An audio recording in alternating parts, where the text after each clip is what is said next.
রপ্তানি কমেছে তৈরি পোশাক খাতে। বিদ্যুৎ ও গ্যাস সংকটে ব্যাহত হচ্ছে উৎপাদন, ফলে বৈশ্বিক বাজার হাতছাড়া হওয়ার শঙ্কায় ব্যবসায়ীরা। রপ্তানি আয় বাড়াতে বিকল্প বাজার খোঁজার পরামর্শ বিশ্লেষকদের। মাহাদি সেকান্দারের প্রতিবেদন।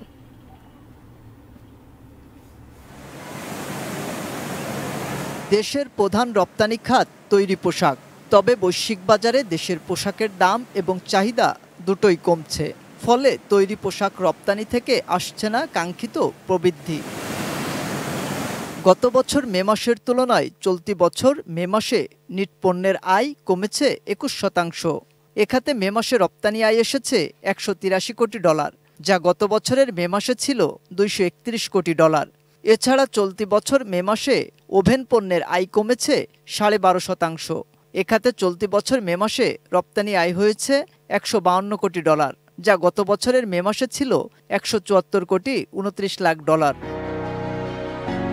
ব্যবসায়ীরা বলছেন, উৎপাদন ব্যাহত হয় বাংলাদেশ থেকে অর্ডার চলে যাচ্ছে প্রতিবেশী দেশগুলোতে। আমাদের যদি ইলেকট্রিসিটি না থাকে, আমাদের যদি গ্যাস না থাকে, আমাদের যদি এনার্জি সেক্টরের প্রবলেম হয়, তাহলে কিন্তু আমরা কোনো হয়ে আগাতে পারবো না। এটা আমাদের কোনো হাত নাই। কাজে অ্যাট এনি কস্ট আমাদের সরকারের সাহায্য দরকার। আমাদের এনি কস্ট এই সেক্টরটাকে প্রায়োরিটাইজ করে এইখানে যাতে গ্যাস বিদ্যুৎ প্রপারলি দেওয়া যায় সেটির ব্যবস্থা করতে হবে। একদম পরিসংখ্যান দিয়ে বলতে পারি যে আমাদের কিছু অর্ডার ভিয়েতনাম, কিছু অর্ডার ইন্দোনেশিয়া, কিছু অর্ডার শ্রীলঙ্কাতে চলে গিয়েছে।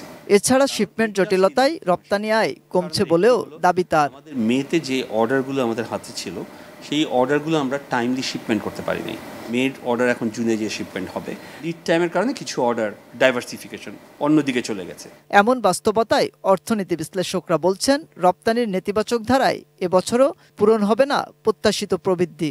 ইউএস মার্কেটের যে নেগেটিভ ট্রেন্ডস, আমি বলবো নির্বাচন কি কয়েক মাস পূর্ববর্তী থেকে এখন পর্যন্ত সেই কমার যে ধারাটা সেটা কিন্তু অব্যাহত রয়েছে। ইউরোপিয়ান ইউনিয়ন সহ অন্যান্য যে নতুন বাজার, সেখানে একটা ভালো এক্সপোর্টের কথা ভাবতে পারি এবং প্রবৃদ্ধির কথা ভাবতে পারি, কিন্তু যুক্তরাষ্ট্রের বাজারে যেটা রয়েছে সেই টানাপোড়ানটা কিন্তু স্টিল রয়েছে। পোশাক খাতে যুক্তরাষ্ট্র ও ইউরোপের ওপর নির্ভরতা কমানোর পরামর্শ তার। পার্মানেন্টলি শিফট হস্তান্তর করে ফেলে সেটা বাংলাদেশের জন্য ক্ষতিকারক।